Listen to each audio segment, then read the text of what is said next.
ইরানের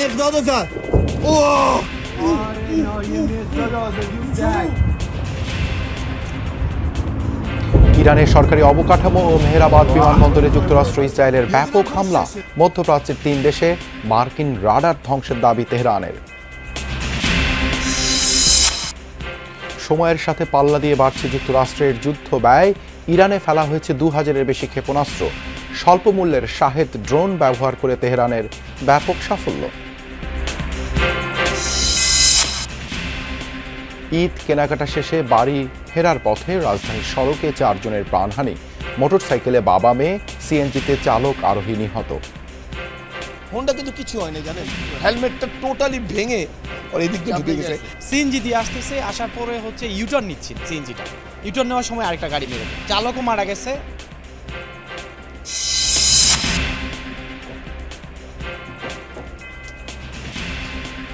জ্বালানি তেল নিতে পাম্পগুলোতে রাতভর যানবাহনের দীর্ঘ সারি।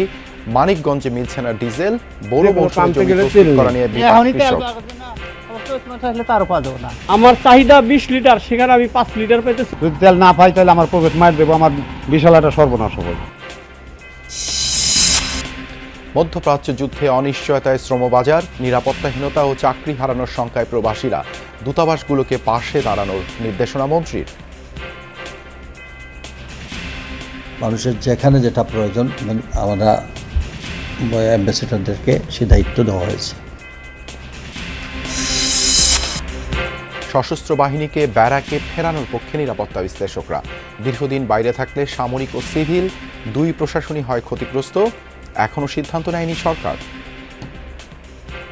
প্রতিরক্ষা বাহিনীর প্রয়োজন হলো রাষ্ট্রের প্রতিরক্ষা, এবং আমাদের প্রতিরক্ষা বাহিনী খুব বেশি বড়ও না। It is the high time Bangladesh সেনাবাহিনী নিজেদের ব্যারাকে চলে যাবে।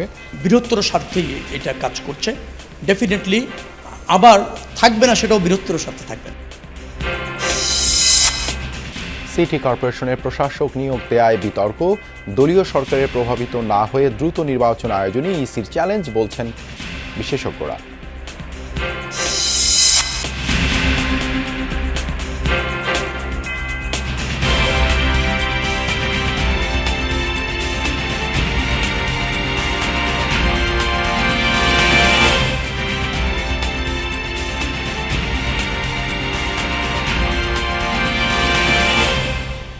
আমন্ত্রণ যমুনা নিউজে আপনাদের সঙ্গে আছে আমি দেবাশিস রঞ্জন সরকার। এতক্ষণ শিরোনাম দেখছিলেন। প্রতি ঘন্টায় যুক্তরাষ্ট্র ইসরায়েলের যৌথ হামলার শিকার হচ্ছে ইরান। রাজধানী তেহরানে চলছে দফায় দফায় হামলা। বিভিন্ন সরকারি অবকাঠামো লক্ষ্য করে চালানো হচ্ছে অভিযান। ভয়াবহ হামলার শিকার মেহেরাবাদ আন্তর্জাতিক বিমানবন্দর। সর্বোচ্চ নেতার কার্যালয়ের deputy chief of staff Ali Asghar হেজাজিকে লক্ষ্য করে বিমান হামলা চালিয়েছে ইসরায়েল। এতে তিনি নিহত হয়েছেন বলে দাবি বিভিন্ন ইসরায়েলি গণমাধ্যমের। হোম শহরে যৌথ হামলায় নিহত হয়েছেন অন্তত 2 জন। নাতানস শহরের কাছে হয়েছে বিস্ফোরণ। এ সপ্তাহে ইরানের 3000-এর বেশি লক্ষ্যবস্তুতে হামলা চালানো হয়েছে বলে দাবি করেছে মার্কিন সেনাবাহিনী। যুক্তরাষ্ট্রের সেন্ট্রাল কমান্ড সামাজিক মাধ্যমে জানিয়েছে, অভিযান শুরুর পর গত 1 সপ্তাহে ধ্বংস করা হয়েছে তেহরানের 43টি যুদ্ধজাহাজ। যুক্তরাষ্ট্র ইসরায়েলকে পাল্টা জবাব দিয়ে যাচ্ছে ইরানও। অভিযানের টার্গেট মধ্যপ্রাচ্যের মার্কিন ঘাঁটি এবং মিত্রদের সামরিক ও জ্বালানি স্থাপনা। সংযুক্ত আরব আমিরাত ও জর্ডানে 3rd রাডার ধ্বংসের দাবি করেছে তেহরান। কাতারেও যুক্তরাষ্ট্রের FPS-132 রাডার ধ্বংসের কথা জানিয়েছে তারা। শুক্রবার এক বিবৃতিতে ইরানের বিপ্লবী গার্ড IRGC জানিয়েছে, অপারেশন টু প্রমিস এর 23তম দফা পরিচালনা করেছে তারা। ইসরায়েলের রাজধানী তেল আবিব, বেনগুরিয়ন বিমানবন্দর ও হাইফার সামরিক স্থাপনা টার্গেট করে হয়েছে হামলা। তেল আবিবের দাবি, কেউ হতাহত হয়নি এসব হামলায়, যদিও দিন-রাত সাইরেন বাজতে শোনা গেছে ইসরায়েলের বিভিন্ন এলাকায়। শুক্রবারের অভিযানের খোর রামসার 4 মিসাইল ব্যবহারের কথা জানিয়েছে IRGC। ইরাকের বসরায় যুক্তরাষ্ট্রসহ বিভিন্ন বিদেশি তেল কোম্পানির কর্মীদের আবাস লক্ষ্য করে হয়েছে হামলা।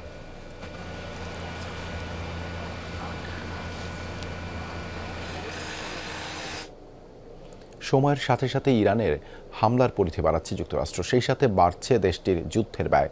Centre for strategic and international স্টাডিজের প্রতিবেদনে বলা হয়, যুদ্ধ শুরুর প্রথম 100 ঘণ্টাতেই যুক্তরাষ্ট্রের খরচ হয়েছে $370 কোটি। এছাড়া অস্ত্র পুনরায় মজুত করতেও গুনতে হবে মিলিয়ন মিলিয়ন ডলার। এর পাশাপাশি বাড়ছে মানবিক ব্যয়ও। Precision strike missile.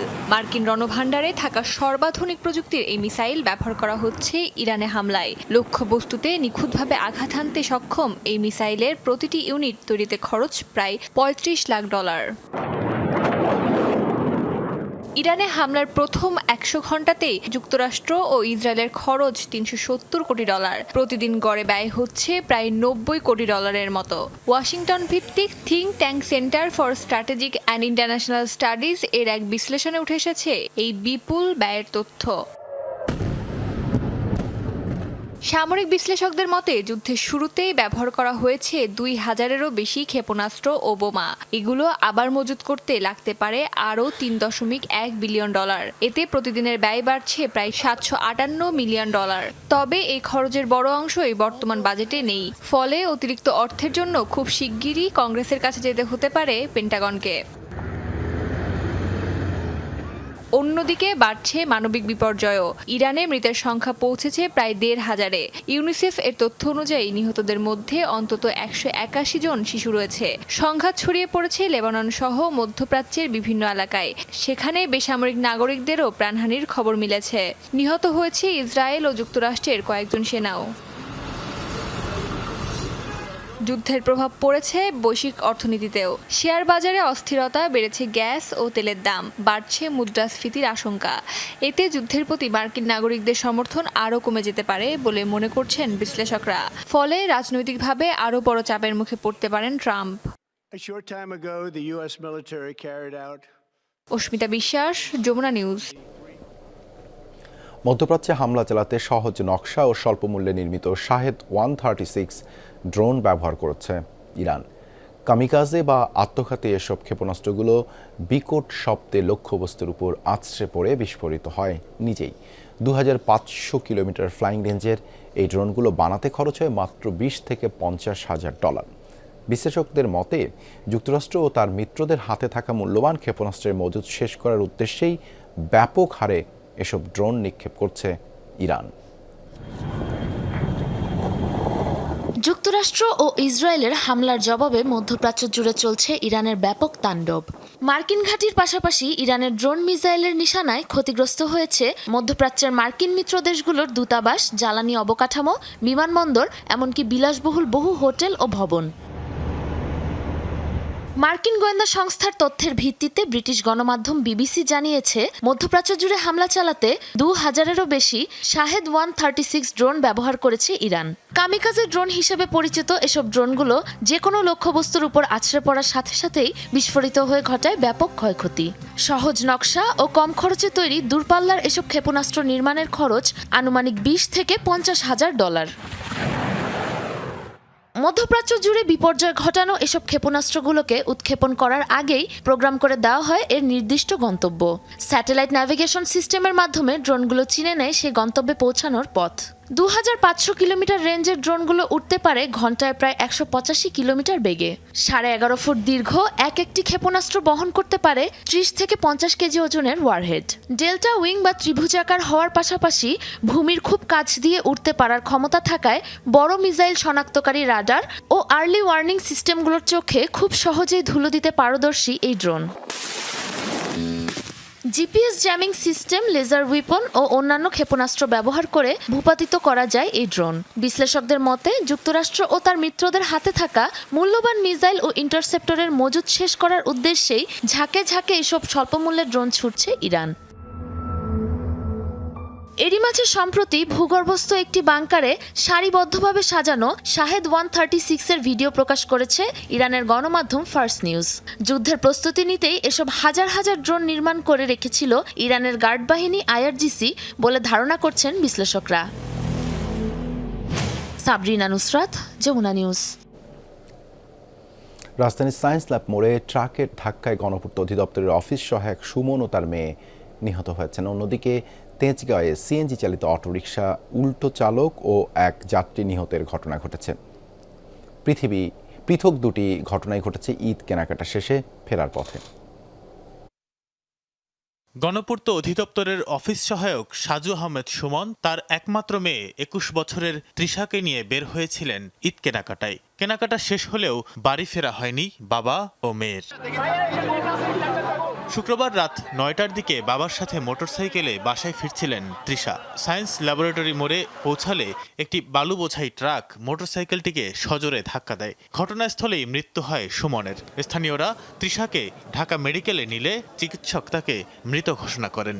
সিপিকে জিজ্ঞেস করে সিপি বললো যে উনি যখন আপনার ভাই যখন স্পট ডেড তখন আমরা এই পারি দাঁড়ানো, তো আমরা দৌড়াই দেন আপনার ভাই স্পট ডেড, একের মগজ টগজ বেরিয়ে গেছে গা। তো আর আপনার ভাতিজি একটু নাড়া দিতেছিল, নাড়া দেওয়ার সাথে সাথে আমরা বললাম কি আমরা ঢাকা মেডিকেল পাঠিয়ে দিচ্ছি। হোন্ডা কিন্তু কিছু হয় না জানেন, হেলমেটটা টোটালি ভেঙে ওর এদিক দিয়ে ঢুকে গেছে এবং হেলমেটের ভিতরে আমি বলতে পারতেছি না ভাই আর। অন্যদিকে পরিবার নিয়ে ঈদ কেনাকাটা শেষে সিএনজি চালিত অটোরিকশায় বাসায় ফিরছিলেন হারুনার রশিদ সানি। তেজগাঁওয়ের ৭ রাস্তা মোড়ে ইউটার্ন নেওয়ার সময় আইল্যান্ডে সজোরে ধাক্কা দেয় অটোরিকশা। স্থানীয়রা তাদের ঢাকা মেডিকেলে নিলে হারুনার রশিদ সানি ও সিএনজি চালক আলিমকে মৃত ঘোষণা করেন চিকিৎসক। বের হইছে কেনাকাটার জন্য ওয়াইফ এবং ছোট বোন আর যিনি মারা গেছে ওনার। তো সিএনজি দিয়ে আসতেছে, আসার পরে হচ্ছে ইউটার্ন নিচ্ছেন, সিএনজিটা ইউটার্ন নেওয়ার সময় আরেকটা গাড়ি মেরে দেয়। চালকও মারা গেছে, পুরুষ লোকটা ছিল সানি ভাই, উনাও মারা গেছে। ওনার বোনটা মুখে অনেক ব্যথা পাইছে, ওনার ওয়াইফটা মোটামুটি সেফ জোনে আছে। দুর্ঘটনায় গুরুতর আহত সানির স্ত্রী ও তার বোন ঢাকা মেডিকেলে চিকিৎসাধীন। তানভীর সিদ্দিক, টিপু, যমুনা নিউজ, ঢাকা। রাজধানীর পেট্রোল পাম্পগুলো এখন রীতিমতো যুদ্ধাবস্থা। প্রায় প্রতিটি পাম্পে গাড়ি আর মোটরসাইকেলের উপচে পড়া ভিড়। দীর্ঘ সময় লাইনে দাঁড়িয়ে যেটুকু তেল মিলছে তাও অপর্যাপ্ত। মজুদ ফুরিয়েছে অনেক পাম্পে। অন্যদিকে তেল দেওয়ার ব্যাপারে সরকারের নেওয়া সিদ্ধান্তের ব্যাপারে মিশ্র প্রতিক্রিয়া দেখা গেছে। নিকুঞ্জের এই পাম্পে অনেক সময় ধরে চলে এই বাকবিতণ্ডা। পিকআপ চালকদের অভিযোগ, ডিজেল সরবরাহ বন্ধ রেখেছে পাম্প কর্তৃপক্ষ। এখানে মিলছে শুধুই অকটেন। কথা বলে জানা গেল বিকেলেই ফুরিয়ে গেছে ডিজেলের মজুদ। আমরা চাইছি 500-1000 টাকার করে তেল দেন, আমরা এখান থেকে ঢাকার বাইরে বেরি, তারপর আমরা ব্যবস্থা করতেছি। বৃহস্পতিবার সরকার সাফিসিয়েন্ট তেল দিতে পারে নাই ডিজেল, যার কারণে এখন পাবলিকেরও সাফিসিয়েন্ট তেল দেওয়া যায় সম্ভব নয়। অকটেন যতক্ষণ পর্যন্ত সাফিসিয়েন্টভাবে সরকার নির্দেশনা প্রথম আলোতে নির্দেশনা পত্রিকায় দিয়েছে অনুযায়ী আমরা দিতে আছি। প্রাইভেট কারে 10 লিটার আর মোটরসাইকেলে 2 লিটারের বেশি জ্বালানি নয়। সরকারের এমন সিদ্ধান্তের পর পাম্পগুলোই বেড়েছে গাড়ির সংখ্যা। কাঙ্ক্ষিত তেল পেতে পার করতে হচ্ছে দীর্ঘ সময়। কোথাও কোথাও যানজটও সৃষ্টি হয়েছে গাড়ির চাপে। 2 লিটার তো হয় না এই বাইকে তো হয় না, এই কালকে আবার দাঁড়াইতে হবে। কালকে 250 কিলোর গাড়ি রান করা লাগবে, মানে 250 কিলোর ভিতরে তো আমার 2 লিটার তেল হবে না। এখন বাসায় যাইতে হবে, সেই ফলে নিতে হবে তেল। না নিলে তো দেখা গেলো 2 দিনে যে পাবো না, পরে দেখা গেলো অল্প অল্প পাবো। 100 কিলোমিটারও চালানো যাবে না। এটা হচ্ছে যে সাধারণ জনগণ ভোগান্তির মধ্যে পড়ে গেছে। এই 1 ঘন্টা সিরিয়াল ধরে মাত্র 250 টাকার তেল নিলাম। এরই মধ্যে সরকারি নোটিশ টাঙানো হয়েছে পাম্পের মেশিনগুলোয়। চালকরা বলছেন কম হলেও তেল পাচ্ছে সবাই, ব্যাপারটা ইতিবাচক। অনেকে তেল নিয়ে মানে ট্যাঙ্কি লোড করে বাসায় নিয়ে আবার রাইখা আবার আসে, যে কোনো ঘাটতির এখন দেখা দিচ্ছে। আর নাহলে তো যে তেল আসলে তো আরও 20-15-20 দিন অনায়াসে চলার কথা, ঝামেলা হতো না। একদিক থেকে ভালো, কারণ সবাই তাহলে পাবে, আদারওয়াইজ কেউ পাবে কেউ পাবে না, এরকম একটা বিষয় হয়ে যায়। 3 ঘন্টা দাঁড়ানোর পরেও এখন 10 লিটার তেল পাচ্ছে। এই 10 লিটার দিয়ে কীভাবে চলবো? বাসার বিপদ আপদ তো থাকতে পারে, তাই না? পাম্পে তেল নিতে নিতে আমাদের সময় চলে যাবে। এখন বাকিটা তো বসের থাকবে, আমাদের কাজই তো হচ্ছে গাড়ি চালানো। এখন আমাদের বসের বিভিন্ন কাজ আটকে থাকবে। ঈদের সময় ভোগান্তি বৃদ্ধির শঙ্কা প্রায় সবার। জ্বালানি তেল পেতে এই ভোগান্তি কবে কিভাবে মিটবে তা পুরোটাই নির্ভর করছে বিশ্ব পরিস্থিতির ওপর। আপৎকালীন পরিস্থিতিতে পেট্রোল পাম্পে গাড়ির এই বিশাল চাপ এটি নতুন কোনো দৃশ্য নয়। এর আগেও সংকট তৈরি হয়েছে, সংকট কেটেও গেছে। এ দফায়ও সরকার পরিস্থিতি ভালোমতো সামাল দিতে পারবে, এমনই প্রত্যাশা সবার। তাজনুর ইসলাম, যমুনা নিউজ, ঢাকা। এদিকে প্রতিদিন যানবাহনে জ্বালানি তেল বিক্রির পরিমাণ ঠিক করে দিয়েছে বাংলাদেশ পেট্রোলিয়াম কর্পোরেশন বিপিসি। জানিয়েছে জ্বালানি তেলের কৃত্রিম সংকট সৃষ্টি বা মজুত করে রাখার চেষ্টা হলে আইনানুগ ব্যবস্থা নেওয়া হবে। আর গুজবে কান না দিয়ে বা আতঙ্কিত হয়ে অতিরিক্ত জ্বালানি কেনা থেকে বিরত থাকার আহ্বান জানিয়েছেন বিদ্যুৎ ও জ্বালানি প্রতিমন্ত্রী। জ্বালানি তেল সংকটের আশঙ্কায় দেশের বিভিন্ন এলাকায় পেট্রোল পাম্পগুলোতে দেখা দিয়েছে দীর্ঘ লাইন। সকাল থেকে মোটরসাইকেল, প্রাইভেট কার ও গণপরিবহনের চালকেরা জ্বালানি দিতে ভিড় করছেন পাম্পগুলোতে। তবে সংশ্লিষ্টরা বলছেন দেশের জ্বালানি তেলের সরবরাহ স্বাভাবিক রয়েছে, আতঙ্কের কোনো কারণ নেই। শুক্রবার রাজধানীর বিভিন্ন পেট্রোল পাম্প পরিদর্শন করেন জ্বালানি মন্ত্রী ইকবাল হাসান মাহমুদ ও প্রতিমন্ত্রী অনিন্দ্য ইসলাম অবিন। মানুষকে আতঙ্কিত না হওয়ার আহ্বান জানিয়ে প্রতিমন্ত্রী বলেছেন, দেশে পর্যাপ্ত জ্বালানি তেলের মজুদ রয়েছে এবং সরবরাহ স্বাভাবিক রাখতে সরকার প্রয়োজনীয় পদক্ষেপ নিচ্ছে। আন্তর্জাতিক বাজারে যখন অস্বাভাবিক মূল্য বৃদ্ধি পেয়েছে, স্বাভাবিকভাবে এটি অর্থনীতির উপর একটি চাপ তৈরি করছে, সমন্বয়ের প্রয়োজনীয়তা দেখা দিতে পারে। আমরা চেষ্টা করব যতক্ষণ পর্যন্ত তেলের মূল্য বৃদ্ধি না করা যায়, আমরা সেটুকুই চেষ্টা করব। একান্ত যখন পারবো না, সেটি অবশ্যই জনগণের সাথে আমরা সেটা শেয়ার করব। দুশ্চিন্তাগ্রস্ত হওয়ার কোনো কারণ নেই। আমরা যদি আমাদের স্বাভাবিক চাহিদা অনুযায়ী আমরা তেল নেই পেট্রোল পাম্প থেকে, আমি মনে করি সংকট আগামীতে হবে না ইনশাআল্লাহ। এদিকে ফিলিং স্টেশন থেকে দৈনিক যানবাহন প্রতি তেল বিক্রির পরিমাণ নির্ধারণ করে দিয়েছে BPC. Motorcycle 2 litre, private car 10 litre, microbus 25 litre, pickup local bus পাবে 80 লিটার। এছাড়া আন্তঃজেলা বাস, ট্রাক 220 লিটার পর্যন্ত তেল পাবে। রাজীব আহমেদ, যমুনা নিউজ, ঢাকা। মধ্যপ্রাচ্যের যুদ্ধকে ঘিরে দেশে জ্বালানি তেল সংকটের আশঙ্কা তৈরি হয়েছে। এরই মধ্যে মানিকগঞ্জের বিভিন্ন এলাকা থেকে উধাও হয়ে গেছে ডিজেল। খোলা বাজার, এমনকি পাম্পেও মিলছে না চাহিদা মতো তেল। এতে বড় মৌসুমে জমি প্রস্তুত করা নিয়ে বিপাকে কৃষক। অনেক জায়গায় মাঠে কাজ বন্ধ রেখে তেলের খোঁজে ঘুরছেন ট্রাক্টর চালক ও সেচ মালিকরা। বোরো ধানের জন্য প্রস্তুত হচ্ছে জমি, কোথাও কোথাও ধান রোপণও শুরু হয়েছে। এরই মধ্যে জ্বালানি তেলের সংকট তৈরি হয় কৃষকের কপালে চিন্তার ভাঁজ। কারণ বোরো মৌসুমে ডিজেলের চাহিদা থাকে সবচেয়ে বেশি। চাহিদা মতো তেল না মিললে ক্ষতিগ্রস্ত হতে পারে বোরো আবাদ। এখনই তেল পাওয়া যাচ্ছে না, আবার চৈত মাস আসলে তারও পাওয়া যাবে না, তখন আরও সংকট বেড়ে যাবে। তখন মাস কৃষকরা আবাদ করবে কি দিয়ে? আমার চাহিদা 20 লিটার, সেখানে আমি 5 লিটার পেতেছি এবং কি তারপরেও লাইনে দাঁড়িয়ে পাম্পের থেকে তেল পাই না। যে কোনো পাম্পে গেলে তেল নেই। হ্যাঁ, এখন আমাদের কৃষিকাজ মনে করেন একবারে পুরোপুরি বন্ধর পর্যায়ে এসেছে। যদি তেল না পাই তাহলে আমার পকেট মার দেবো, আমার বিশাল একটা সর্বনাশ হবে। খালি সর্বনাশ না, কতটি আমরা বাতে মরে যাবো। সংকটের অজুহাতে তেল বিক্রি বন্ধ রেখেছে খোলা বাজারের বেশিরভাগ ব্যবসায়ী। তাই ভিড় তেলের পাম্পগুলোতে। ঘন্টার পর ঘন্টা অপেক্ষার পরও সেখানে মিলছে না জ্বালানি তেল। ফলে বেশিরভাগ মানুষকে ফিরতে হচ্ছে খালি হাতে। স্থানীয়ভাবে কৃত্রিম সংকট তৈরির অভিযোগ করেছেন অনেকেই। কেউ জমি চাষ করতে পারতেছে না, তাহলে আমরা এখন তেল পাই না, কিন্তু তেল তো ঠিকই রাত্রে পাচার হয়ে যায়। তাহলে এই জিনিসটা প্রশাসনের নজরে রাখা উচিত যে তেলটা সিন্ডিকেট না হয়। তেলের সংকট দেখাইতেছে, এখন তেল তো পাইতেছি না, কোনো জায়গায় তেল মাল পাইতেছি না। আর যার কাছে আছে আর মুখ দিয়ে 5 লিটার 10 লিটার করে তেল দিতেছে। পাম্প কর্তৃপক্ষ বলছেন, খোলা বাজারে তেল বিক্রি বন্ধ থাকায় পাম্পে হুমড়ি খেয়ে পড়ছে মানুষ। ডিপো থেকেও সরবরাহ কমিয়ে দেওয়া হয়েছে বলে জানান তারা। তেল ডিপোতে দিচ্ছে কম, এই কারণে আপনার তেল আনতে দেরি হচ্ছে, এই কারণে তেল জানছি আপনার বেচে শেষ করে দিচ্ছি। খোলা বাজারে অনেকে তেল বিক্রি করতো, তারা এখন তেল বিক্রি করা বন্ধ করে দিচ্ছে। এই কারণেই সমস্ত লোক এসে পাম্পে চাপ সৃষ্টি করতেছে। তবে স্থানীয় প্রশাসন বলছে, জ্বালানি সরবরাহ স্বাভাবিক রাখতে কাজ চলছে। কৃত্রিম সংকট তৈরি হলে ব্যবস্থা নেওয়ারও আশ্বাস দেওয়া হয়। কয়েকটা জায়গায় ওরা একটু চেষ্টা করছিল যে মানে একটু কম কম করে বিক্রি করে মানে স্টক করে রাখতে, কারণ এখনো তো সরকারিভাবে দাম বাড়েনি, কিন্তু সংকট সত্যি সত্যি যখন হবে দাম আসলে বেড়ে যাবে। ওই সুযোগটা নেওয়ার জন্য এটা তো একটু চেষ্টা করবে, সেটা আমরা সতর্ক আছি। বড় মৌসুমে জমি চাষের জন্য ডিজেলের উপরই নির্ভর করতে হয় কৃষকদের। কিন্তু হঠাৎ করেই তেলের সংকটে তারা পড়েছেন দুশ্চিন্তায়। কৃষকদের আশঙ্কা, দ্রুত পরিস্থিতি স্বাভাবিক না হলে ব্যাহত হতে পারে চলতি মৌসুমের বড় আবাদ। বিএম খোরশেদ, যমুনা নিউজ, মানিকগঞ্জ। ইরানের সাথে যুক্তরাষ্ট্র ইসরায়েলের যুদ্ধে অনিশ্চয়তার মুখে মধ্যপ্রাচ্যের শ্রমবাজার। নিরাপত্তাহীনতায় দিন কাটছে অনেক প্রবাসীর।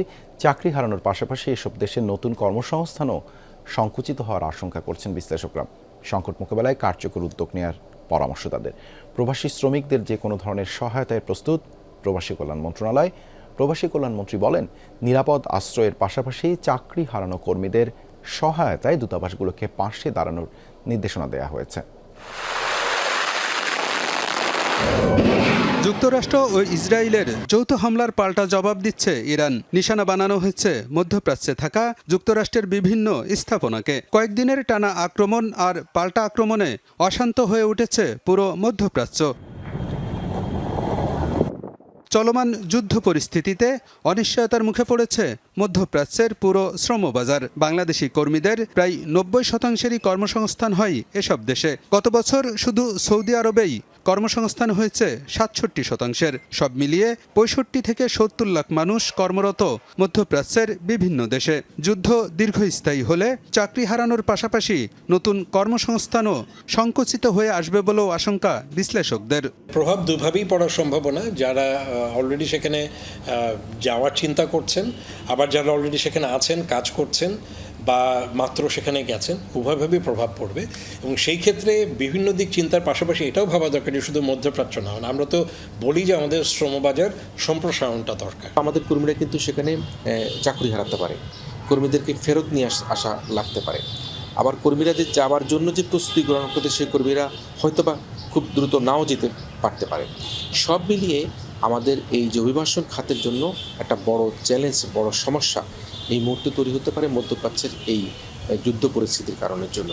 চলমান যুদ্ধের কারণে নিরাপত্তাহীনতায় ভুগছেন অনেক প্রবাসী কর্মী। তাদের নিরাপদ আশ্রয়ের ব্যবস্থা করার পাশাপাশি আপৎকালীন সময়ে অর্থ সহায়তার বিষয়টি সরকারকে গুরুত্ব সহকারে বিবেচনার পরামর্শ বিশ্লেষকদের। সাময়িকভাবে কোনো জায়গায় শেল্টারের ব্যবস্থা করা, যেখানে তারা আশ্রয় নিতে পারেন, নিরাপদ আশ্রয় থাকতে পারেন, অথবা তাদের যদি অনিরাপদ শহর ছেড়ে নিরাপদ শহরে যেতে হয়, কিভাবে কোথায় আশ্রয় নিতে পারেন, সবার ব্যবস্থা হয়তো সরকার করতে পারবে না।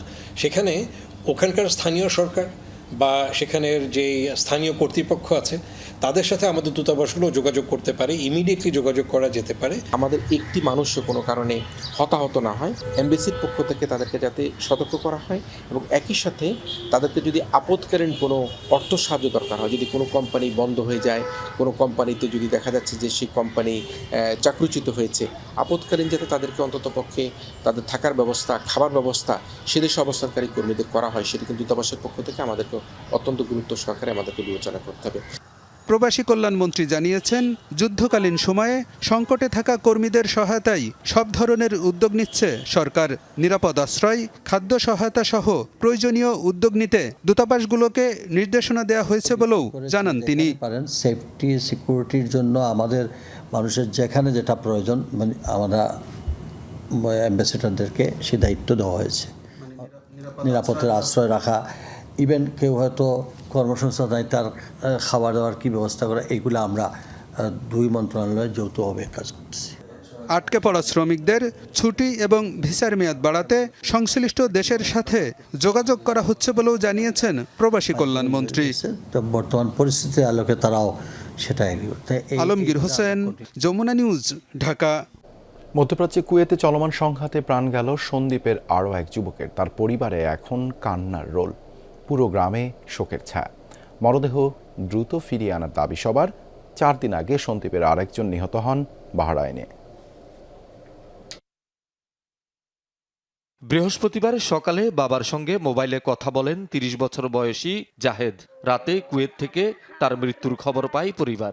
নিহত জাহেদ কুয়েতের জারা সালমি এলাকায় মরু অঞ্চলে উট পালনের কাজ করতেন। সহকর্মীদের কেউ বলছেন ক্ষেপণাস্ত্রের আঘাতে, কেউ বলছেন মাইন বিস্ফোরণে মৃত্যু হয়েছে। তার বাড়ি সন্দ্বীপ পৌরসভার 9 নম্বর ওয়ার্ডে। পরিবারে এখন শোকের ছায়া।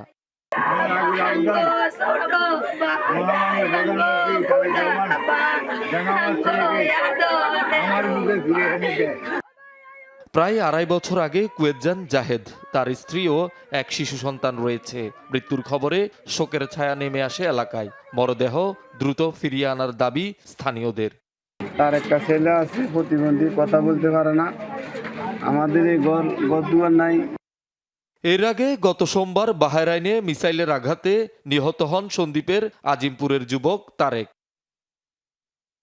শহীদুল সুমন, যমুনা নিউজ, চট্টগ্রাম। জাতিসংঘ সাধারণ পরিষদের 81তম অধিবেশনের সভাপতি পদে বাংলাদেশের প্রার্থী পররাষ্ট্রমন্ত্রী ডক্টর খলিলুর রহমানের প্রতি সমর্থন দিতে ঢাকায় নিযুক্ত কূটনীতিকদের আহ্বান জানিয়েছেন প্রধানমন্ত্রী তারেক রহমান। রাষ্ট্রীয় অতিথি ভবন যমুনায় কূটনীতিকদের সঙ্গে ইফতারে প্রধানমন্ত্রী বলেন, বহির্বিশ্বের সাথে বাংলাদেশের সম্পর্ক হবে পারস্পরিক স্বার্থ ও মর্যাদার ভিত্তিতে। প্রতি রমজানের শুরু থেকেই রাজনৈতিক দল হিসেবে বিএনপি নানা পেশাজীবী ও দলীয় অঙ্গ সংগঠনের উদ্যোগে ইফতার মাহফিলের আয়োজন করত, কিন্তু এবার ব্যতিক্রম। সরকার গঠনের পর কৃচ্ছ্রতা সাধনের অংশ হিসেবে এমন আয়োজন থেকে বিরত থাকার নির্দেশ দেন প্রধানমন্ত্রী তারেক রহমান। সরকার প্রধান হিসেবে নিজের বরাদ্দকৃত বাসভবন যমুনায় আনুষ্ঠানিকভাবে না উঠলেও প্রথম কোনো আয়োজন করলেন কূটনীতিকদের সম্মানে। ঢাকায় নিযুক্ত বিভিন্ন দেশের কূটনীতিকদের সাথে পরিবারের বাইরে রোজায় প্রথম কোনো ইফতারে যোগ দিলেন প্রধানমন্ত্রী, যেখানে যোগ দেন প্রায় সব দেশের রাষ্ট্রদূত। পরিবারের সদস্যদের নিয়ে কুশল বিনিময় শেষে ইফতার পূর্ব সংক্ষিপ্ত বক্তব্য রাখেন তারেক রহমান। জাতিসংঘ সাধারণ পরিষদের সভাপতি পদে বাংলাদেশের প্রার্থীকে বিজয়ী করতে সদস্য দেশগুলোর প্রতি আহ্বান জানান Tarique Rahman. To introduce our candidate for the presidency of the 81 session of the United Nations General Assembly, Foreign Minister Dr. Khalilur Rahman. Through this nomination, we demonstrate our enduring revolt for constructive global engagement. I look forward to your government's support to his candidature. বর্তমান সরকারের পররাষ্ট্রনীতি নিয়েও কথা বলেন প্রধানমন্ত্রী। We seek deeper engagement with the international community through partnerships rooted in expanded trade and investment, technology transfer, cultural and education exchanges, and stronger people-to-people ties. We believe prosperity today is built through cooperation and connectivity, not isolation. Bangladesh's foreign policy will be pragmatic and sustainable, guided by friendship to all. Tarique Rahman বলেন, মানবাধিকার সুরক্ষা, মত প্রকাশের স্বাধীনতা রক্ষা এবং সহনশীলতা সংস্কৃতি গড়ে তুলতে বর্তমান সরকার প্রতিশ্রুতিবদ্ধ। প্রতিটি স্তরে দুর্নীতি মোকাবেলায় দৃঢ় পদক্ষেপ নেওয়া হবে বলেও জানান সরকার প্রধান। Our commitment is firm to strengthen democratic institutions, uphold the rule of law, protect freedoms, and ensure accountability. We are equally committed to safeguarding human rights, protecting freedom of expression, and fostering a culture of tolerance. ক্ষমতায় আসার পর জনকল্যাণে সরকার গৃহীত নানান পদক্ষেপ ও আগামীর পরিকল্পনাও তুলে ধরেন প্রধানমন্ত্রী Tarek Rahman. Commitment to peace, democratic values, and inclusive growth. Saifuddin Robin, Jamuna news, Dhaka. জুলাইয়ের চেতনা সমুন্নত রাখতে 11 দলীয় ঐক্য যে কোনো ত্যাগ স্বীকারে প্রস্তুত বলে মন্তব্য করেছেন জামায়াতে ইসলামীর আমির ডাক্তার শফিকুর রহমান। সাবেক দুই উপদেষ্টার কর্মকাণ্ড প্রসঙ্গে তিনি বলেন, অপরাধ করে কারো নিস্তার নেই। এর আগে দলটির সেক্রেটারি জেনারেল মিয়া গোলাম পরোয়ার ইলেকশন ইঞ্জিনিয়ারিংয়ের অভিযোগ এনে বিদায়ী অন্তর্বর্তী সরকারের উপদেষ্টা রিজওয়ানা হাসান ও পররাষ্ট্রমন্ত্রী খলিলুর রহমানকে গ্রেপ্তারের দাবি জানান। বিশিষ্ট ব্যক্তিদের সম্মানে রাজধানীর বিজয়নগরের একটি হোটেলে ইফতার মাহফিলের আয়োজন করে খেলাফত মজলিস। বিভিন্ন রাজনৈতিক দলের নেতাকর্মী ও সমাজের গণ্যমান্য ব্যক্তিরা এতে অংশ নেন। ইফতার অনুষ্ঠানে যোগ দিয়ে সংসদের বিরোধী দলীয় নেতা ডাক্তার শফিকুর রহমান বলেন, জুলাই না আসলে দেশে নির্বাচনই হতো না, তাই জীবন থাকতে 24-এর চেতনাকে হারিয়ে যেতে দেয়া হবে না। যে 24 মানুষের জীবনের মূল ঘুরিয়ে দেওয়ার জন্য এসেছিল, যে 24-এর অসংখ্য যোদ্ধা জীবন দিয়ে দুনিয়া থেকে বিদায় নিয়েছে, আমাদের ঘাড়ের উপর তাদের লাশ রেখে গেছে। আমরা সেই লাশের অবমাননা করব না, করতে দিব না। এর আগে দুপুরে বায়তুল মোকাররম উত্তর গেটে বিক্ষোভ কর্মসূচির আয়োজন করে জামাতে ইসলামী। নির্বাচনে কারচুপির অভিযোগে অভিযুক্ত করা হয় বিদায়ী অন্তর্বর্তী সরকারের উপদেষ্টা রিজওয়ানা হাসান ও পররাষ্ট্রমন্ত্রী খলিলুর রহমানকে। তাদের গ্রেফতারের দাবি জানান দলের সেক্রেটারি জেনারেল অধ্যাপক মিয়া গোলাম পরোয়ার। এত বড় ইঞ্জিনিয়ারিং হলো আর আপনি বললেন যে আমরাই স্পেন স্টিম আসতে দেয়নি।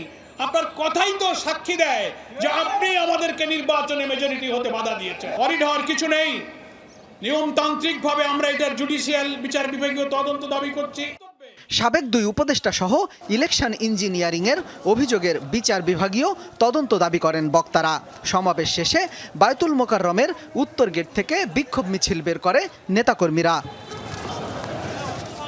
শামীম রেজা, যমুনা নিউজ, ঢাকা। নিজেদের দক্ষতা বৃদ্ধি ও সিভিল প্রশাসনের সক্ষমতার স্বার্থে সশস্ত্র বাহিনী স্ব ইউনিটে ফিরে যাওয়া উচিত বলে মনে করেন নিরাপত্তা বিশ্লেষকরা। বলছেন, সশস্ত্র বাহিনী দীর্ঘদিন ব্যারাকের বাইরে থাকলে সামরিক ও সিভিল উভয় প্রশাসন একই সঙ্গে ক্ষতিগ্রস্ত হওয়ার আশঙ্কা তৈরি হয়। তবে এখনও এ বিষয়ে চূড়ান্ত সিদ্ধান্ত নেয়নি সরকার। রিয়াজ রায়হানের রিপোর্ট।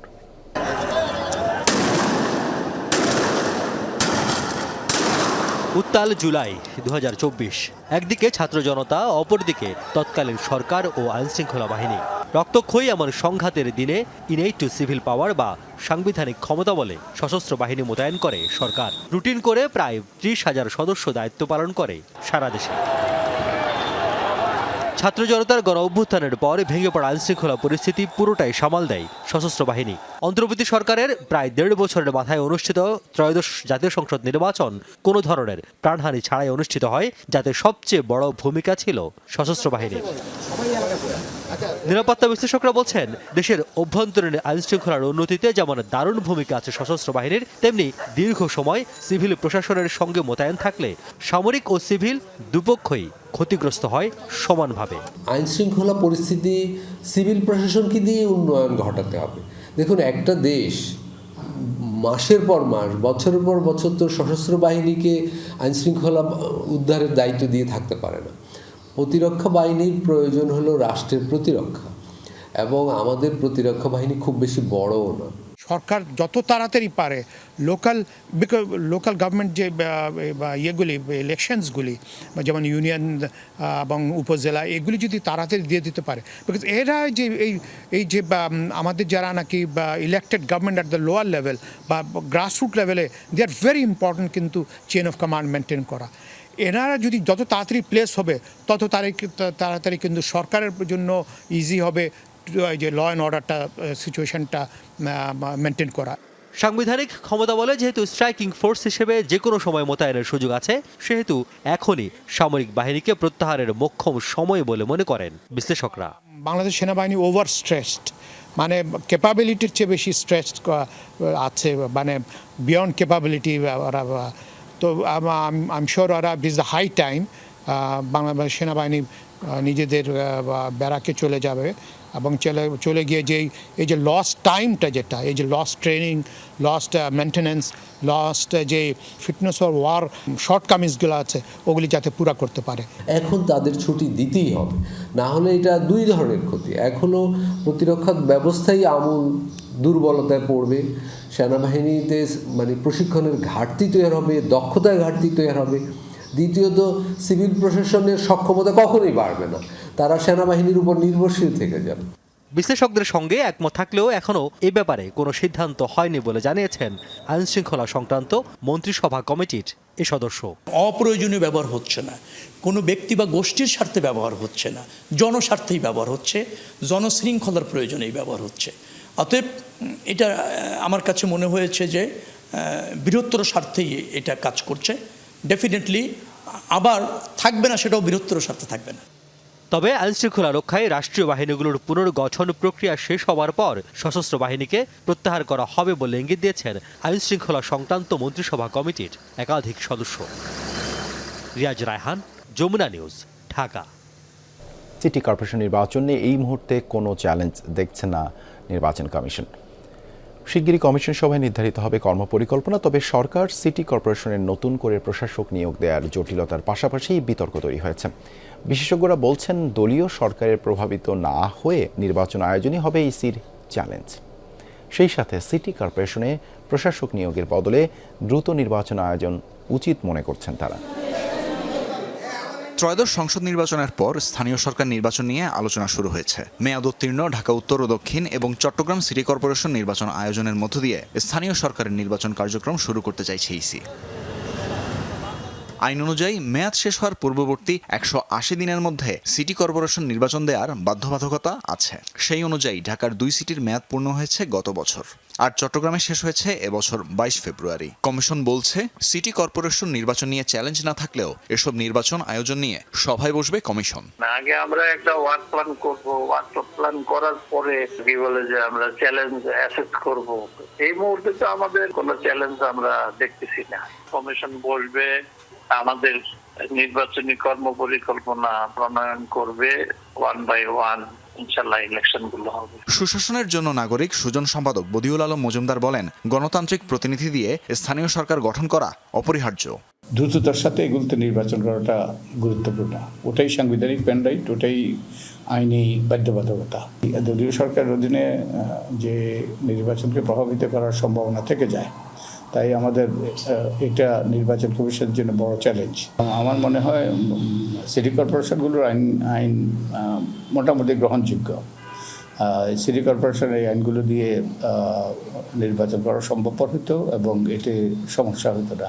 রাষ্ট্রবিজ্ঞানের শিক্ষক অধ্যাপক ফরিদ উদ্দিন আহমেদও গুরুত্ব দেন স্থানীয় সরকারের নির্বাচিত প্রতিনিধিদের ওপর। প্রশাসক নিয়োগের পরিবর্তে যদি যে অবস্থা ছিল, যারা ছিলেন তারা থাকা অবস্থায় যদি ভোট হতো, তাহলে আমার কাছে মনে হয় এটা আরও ভালো হতো এবং রাজনৈতিক দলগুলোর মধ্যে গ্রহণযোগ্যতা বেশি পেত। নির্বাচিত প্রতিনিধি সে তো 5 বছরের জন্য নির্বাচিত হচ্ছেন বা 4 বছরের জন্য নির্বাচিত হচ্ছেন, সবাই কিন্তু তার উপরে ভরসা করে দীর্ঘমেয়াদের পরিকল্পনা এবং স্বল্পমেয়াদী পরিকল্পনা নিয়ে কাজ করতে আগ্রহী হবে এবং তারা মনোনিবেশ করতে পারবেন। কিন্তু যদি প্রশাসক থাকেন, সে তো আসলে সাময়িক সময়ের জন্য, সুতরাং সেই সময়ে আসলে একটা সুন্দরভাবে সংগঠিতভাবে কাজ করা কিছুটা হলেও আমার কাছে মনে হয় যে বাধাগ্রস্ত হবে। দায়িত্ব নেওয়ার পর প্রথম কর্মদিবসেই দ্রুত নির্বাচনের কথা বলেছিলেন স্থানীয় সরকার মন্ত্রী মির্জা ফখরুল ইসলাম আলমগীর। এর 1 সপ্তাহের মাথায় প্রশাসক নিয়োগ দেয় সরকার।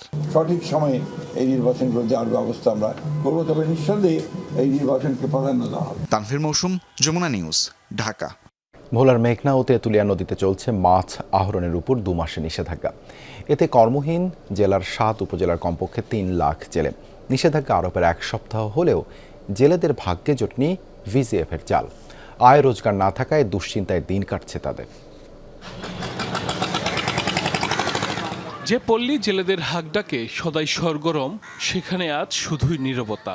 ইলিশ সহ সব ধরনের মাছ আহরণে 2 মাসের নিষেধাজ্ঞায় কর্মহীন মৎস্যজীবীরা। ভোলার মেঘনা ও তেঁতুলিয়া নদীতে মার্চের 1 তারিখ থেকে শুরু হওয়া নিষেধাজ্ঞা চলবে 30 এপ্রিল পর্যন্ত। তাই জাল বা ট্রলার মেরামত করেই কাটে মৎস্যজীবীদের সময়। সরকার যদি আমাদের চাল না দেয়, সুযোগ না দেয়, তো আমরা ফুলান চললে কি খাবো? আজকে দিব, কালকে দিব, ঠিক আছে, কিন্তু এখন পর্যন্ত চাউল আমরা পাই। জেলেরা উপরে কাজ করতে জানে না, উপরে কাজ করবো কিভাবে? উপরে কাজ জানলে না করবো। আমরা যারা প্রকৃত জেলে, তারা জেলে কার্ড পায় না। জেলে কার্ড পায় হইলো দোকানদারেরা, নেতারা পায় জেলে কার্ড।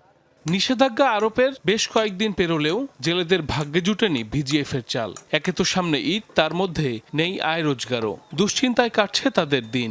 চাল বিতরণের পাশাপাশি অনিবন্ধিত জেলেদের দ্রুত নিবন্ধনের আওতায় আনার দাবি তাদের। সংসার চালে তো অনেক কষ্ট হয়, ধার দেনা করে যে কাটতেন দেনা করতে হয়, লাভের ফলিত হয়। 10 বছর ধরে জেলে কাজ করি, এখনো জেলে কার্ড হয়নি। 2 বার করে জেলে কার্ড দিছি, আইডেন্টি কার্ড জমা দিছি, জেলে কার্ডের এখনো হয়নি। মৎস্য কর্মকর্তা জানান, জেলে পরিবারের জন্য মানবিক সহায়তা কর্মসূচির আওতায় শিগগিরই ভিজিএফের চাল বিতরণ শুরু হবে। অনিবন্ধিতদের তথ্য হালনাগাদের কার্যক্রমও চলমান। জানান, নিষেধাজ্ঞার সময় কিস্তি বন্ধের ব্যাপারেও অবহিত করা হয়েছে সংশ্লিষ্ট কর্তৃপক্ষকে। জেলেদের তালিকা হালনাগাদ চলছে। যেসব জেলে প্রকৃত মৎস্যজীবী নয়, তাদেরও হালনাগাদ কার্যক্রমের সাথে সাথে নতুন জেলে নিবন্ধনের কাজও আমাদের চলমান আছে। তবে যেহেতু এই কার্যক্রমের জন্য সরকারের বরাদ্দ সাপেক্ষে আমরা করে থাকি, সে বরাদ্দ প্রাপ্তিতে আমরা যতটুকু বরাদ্দ পাবো সে অনুযায়ী আমরা নতুন করে নিবন্ধন করব। জেলার 7 উপজেলায় প্রায় 3 লাখ জেলে থাকলেও নিবন্ধিতদের সংখ্যা 1,67,970 জন। সাইফ আহমেদ, যমুনা নিউজ। নেত্রকোনার দুর্গাপুরে ক্রমাগত দখলে অস্তিত্ব হারাতে বসছে উত্রাইলখালী খাল। গড়ে উঠছে বহু অবৈধ স্থাপনা। পানি নিষ্কাশনের পথ বন্ধ হয়ে যাওয়ায় বিভিন্ন এলাকায় বর্ষায় দেখা দেয় জলাবদ্ধতা। অবৈধ স্থাপনা উচ্ছেদ করে খালটি খননের দাবি স্থানীয়দের। নেত্রকোনার দুর্গাপুরের উত্রাইল বাজারে খাল আর সড়ক বিভাগের জায়গা দখল করে নির্মাণ করা হয়েছে 3 তলা এই ভবন। স্থানীয়রা জানায়, বছর 10 আগে উপজেলা আওয়ামী লীগের সাধারণ সম্পাদক শফিকুল ইসলাম ভবনটি নির্মাণ করেন। রাজনৈতিক পট পরিবর্তনের পর থেকেই পলাতক তিনি। বহুতল এই ভবন ছাড়াও উত্রাইলখালী খাল ও পাশের সড়কের জায়গা দখল করে গড়ে উঠেছে অসংখ্য অবৈধ স্থাপনা। 12 কিলোমিটার দৈর্ঘ্যের খালের অন্তত 5 কিলোমিটার অংশ জুড়েই কম বেশি এমন চিত্র। অনেক জায়গায় আবার দখল করে চাষাবাদ করা হচ্ছে। পানি নিষ্কাশনের পথ বন্ধ হয়ে যাওয়ায় বর্ষায় বিভিন্ন এলাকায় জলাবদ্ধতার ভোগান্তি পোহাতে হয় স্থানীয়দের। খালগুলো আসলে দখল হয়ে যাচ্ছে, আমাদের খালের যে পানি পথ সেটা নষ্ট হয়ে গেছে, এখন আর আগের মতো পানি নাই। এখন যে বাড়িঘর কইরা দখল করে রাখছে, কিন্তু এইগুলোর জন্য আমরা এই জলবদ্ধতায় ভুগতেছি। বর্ষাকালে আমাদের ঘর বাড়ি উঠান পর্যন্ত পানি যায়, ছেলেমেয়েরা স্কুলে যেতে পারে না। সোমেশ্বরী নদী থেকে উৎপত্তি হওয়া উত্রাইলখালী খাল মিশেছে কংস নদে। অনেক আগেই প্রবাহ হারানো খালটি ক্রমাগত দখলের কারণে এখন অস্তিত্ব সংকটের মুখে। জারিয়া থেকে বিরিশিরি পর্যন্ত চমৎকার একটা খাল ছিল সেই ব্রিটিশ আমল থেকে। অবৈধভাবে এই সরকারি জমি যে খালটির উপরে স্থাপনা করে এই চমৎকার জায়গাটিকে নষ্ট করে দিয়েছে। অত্যন্ত প্রয়োজন ছিল এটা হলো খাল খনন করার, যাতে পানি সরাসরি যাতে দক্ষিণে যেতে পারে। উপজেলা প্রশাসন ও সড়ক বিভাগ জানিয়েছে সরকারি নির্দেশনা পেলে অবৈধ স্থাপনা উচ্ছেদ করা হবে। এরই মধ্যে বিভিন্ন স্থানে অবৈধ স্থাপনাগুলো চিহ্নিত করার কাজও চলছে। অবৈধ স্থাপনা আছে, অতি শীঘ্রই আমাদের মাননীয় ভূমি পরিচালনা আছে, তার নেতৃত্ব এবং তার দিক নির্দেশনায় আমরা এই খালগুলো পুনরুদ্ধার করার চেষ্টা করব। এটা আমরা ইতিপূর্বে বিভিন্ন স্থাপনা যেগুলো আমাদের এতে পড়েছে সেগুলো চিহ্নিত করেছি। আমরা আবার সেটাকে হালনাগাদ করে আমরা পরবর্তীতে উচ্ছেদ কার্যক্রম প্রয়োজনীয় ব্যবস্থা গ্রহণ করব। স্থানীয় সংসদ সদস্য ও ভূমি প্রতিমন্ত্রী ব্যারিস্টার কায়সার কামাল জানিয়েছেন, নির্বাচনী ইশতেহার অনুযায়ী অগ্রাধিকার ভিত্তিতে খাল খনন করা হবে। এই খালগুলা এখন অনেকগুলাই প্রায় ম্যাক্সিমামই বেদখল। কোথাও কোথাও হয়তো বা অন্য মন্ত্রণালয়ে নিয়ে গেছে, গিয়ে তাদেরকে আবার ভূমি বরাদ্দ দিয়েছে। তো আমরা সবকিছু দেখবো, দেখে প্রাথমিকভাবে আমি যতটুকু জানি আমাদের উপজেলা প্রশাসন থেকে 2টা খাল নির্বাচিত করা হয়েছে। ওই 2টা খালের খনন শুরু হবে অচিরেই। নেত্রকোনায় ছোট বড় 95টি নদ নদী সহ অনেক খাল নাব্যতা হারিয়েছে। পরিকল্পিতভাবে এসব নদী খাল খননের দাবি স্থানীয়দের। জাহিদ হাসান, যমুনা নিউজ। ইরানকে গোয়েন্দা তথ্য দিয়ে সাহায্য করছে মিত্রদেশ রাশিয়া। দ্য ওয়াশিংটন পোস্টের প্রতিবেদনে মিলেছে এমন তথ্য। জানানো হয় স্যাটেলাইটের মাধ্যমে মার্কিন সেনাদের অবস্থান নিশ্চিত হয়ে তা পাঠানো হয় ইরানের সেনাবাহিনীর হাতে। ফলে মার্কিনীদের অবস্থানে নিখুঁত হামলা চালাতে পারে ইরান। প্রতিবেদনে দাবি করা হয়, যুদ্ধ চালিয়ে যেতে ইরানকে আর্থিকভাবে সাহায্যের প্রস্তুতি নিচ্ছে অপর মিত্র চীন। এক সপ্তাহ ধরে ইরানে হামলা অব্যাহত রেখেছে যুক্তরাষ্ট্র ও ইসরায়েল। এরই মধ্যে তাদের পাশে দাঁড়িয়েছে ফ্রান্স যুক্তরাজ্যের মতো ইউরোপের বেশ কিছু দেশ। এদিকে অসম এ যুদ্ধ অনেকটা একাই লড়ছে তেহরান। যুক্তরাষ্ট্র ইসরায়েলের নিন্দা ছাড়া অনেকটাই নীরব রাশিয়া চীন, মেলেনি সামরিক সহায়তার আশ্বাসও। গোয়েন্দা কার্যক্রমের বিষয়ে জানাশোনা আছে এমন 3 কর্মকর্তার বরাতে ওয়াশিংটন পোস্টের দাবি, সরাসরি যুদ্ধে না জড়ালেও তথ্য দিয়ে পেছন থেকে ইরানকে সহায়তা করছে রাশিয়া। প্রতিবেদনে দাবি করা হয়, গুরুত্বপূর্ণ গোয়েন্দা তথ্য দিয়ে ইরানের সামরিক বাহিনীকে নিখুঁত হামলা চালাতে সাহায্য করছে মস্কো। নাম প্রকাশে অনিচ্ছুক ওই কর্মকর্তারা জানান, উন্নত স্যাটেলাইট ব্যবস্থা থাকায় মধ্যপ্রাচ্যে মোতায়েন মার্কিন সেনা, যুদ্ধবিমান আর যুদ্ধজাহাজের অবস্থান সহজেই শনাক্ত করতে পারে মস্কো। আর এসব তথ্যই ইরানের সেনাবাহিনীকে জানিয়ে হামলায় সাহায্য করছে ক্রেমলিন। এমনকি বিভিন্ন হোটেল রেস্তোরাঁয় মার্কিন সেনাদের অবস্থানের নির্ভুল তথ্যও পাচ্ছে তেহরান। মার্কিন গোয়েন্দা তথ্য অনুযায়ী ইরানকে সাহায্য দিতে এগিয়ে আসছে চীনও। এরই মধ্যে আর্থিক সহায়তার পাশাপাশি বিভিন্ন সমরাস্ত্রের ক্ষুদ্র যন্ত্রাংশ পাঠিয়ে সাহায্যের প্রস্তুতি নেওয়া হচ্ছে। পাশাপাশি ইরানের ওপর নির্ভরশীল বেইজিং হরমুজ প্রণালী সচল রাখতেও চাপ দিচ্ছে। সাম্প্রতিক ভূরাজনৈতিক প্রেক্ষাপটে ইরানের সামরিক ও অর্থনৈতিক খাতে গুরুত্বপূর্ণ অবদান রয়েছে রাশিয়া চীনের। বেইজিংয়ের কাছে তেল বিক্রি করে ব্যাপক অর্থ সুবিধা পায় তেহরান। অপরদিকে গুরুত্বপূর্ণ সামরিক সরঞ্জাম দিয়ে সাহায্য করে রাশিয়া। প্রাণপ্রতিম কুণ্ডু, যমুনা নিউজ। যশোরের বাঘারপাড়ায় বিভিন্ন তেল পাম্পে অভিযান পরিচালনা করেছে উপজেলা প্রশাসন। পাম্প মালিকরা যেন জ্বালানি তেলের কৃত্রিম সংকট তৈরি করতে না পারে, সেই লক্ষ্যে রাতে বেশ কিছু ফিলিং স্টেশনে এই অভিযান চালানো হয়। এ সময় একটি পাম্পে তেলের হিসাব সংরক্ষণ ও রেজিস্টার বই না থাকায় 10,000 টাকা জরিমানা করা হয়। ইউএনও জানান, সঠিক দামে তেল বিক্রি এবং কোনো অনিয়ম হচ্ছে কিনা তা তদারকির জন্য নিয়মিতই এমন অভিযান চলমান থাকবে। এই ছিল যমুনা নিউজে। এতক্ষণ সাথে থাকার জন্য ধন্যবাদ সবাইকে।